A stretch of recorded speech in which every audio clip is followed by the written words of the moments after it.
మోంతా తుఫాను కారణంగా రాష్ట్రమంతటా కర్ఫ్యూ విధించింది కూటమి ప్రభుత్వం. అయితే దీనిలో భాగంగానే కొన్ని ప్రాంతాల్లో వరద ప్రవాహం వల్ల గాలి ఉద్రిక్తత వల్ల ప్రమాదాలు చోటు చేసుకుంటూనే ఉన్నాయి. అలాంటిదే ఓ ఘటన బాపట్లలో చోటు చేసుకుంది. బాపట్లలో రైల్వే సిబ్బంది ప్రాణాపాయం నుంచి బయటపడ్డ వీడియోలు ఇప్పుడు సోషల్ మీడియాలో వైరల్గా మారుతున్నాయి. బాపట్ల జిల్లా చిన్న గంజాం సమీపంలో వర్షపు ప్రవాహానికి బైక్తో సహా కొట్టుకుపోయిన రైల్వే ట్రాక్మెన్లు గణేష్, బాలాజీ రెడ్లను పోలీసులు సమయానికి రక్షించారు. మోంతా తుఫాన్ ఉద్రిక్తత బాగా ఉంది. రాష్ట్రమంతటా ప్రజలెవ్వరూ బయటికి రావద్దు అని చెప్పిన కొంతమంది బయటికి రావడంతో వారు ప్రమాదాల బారిన పడ్డారు. ఇలాంటి ఘటనలే మనం సోషల్ మీడియాలో అనేకం చూసాం.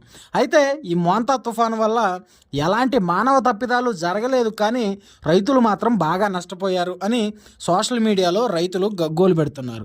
మరి ప్రమాదం నుంచి బయటపడ్డ రైల్వే ట్రాక్మెన్లు గణేష్, బాలాజీలపై మీ అభిప్రాయాన్ని కామెంట్ రూపంలో తెలియజేయండి.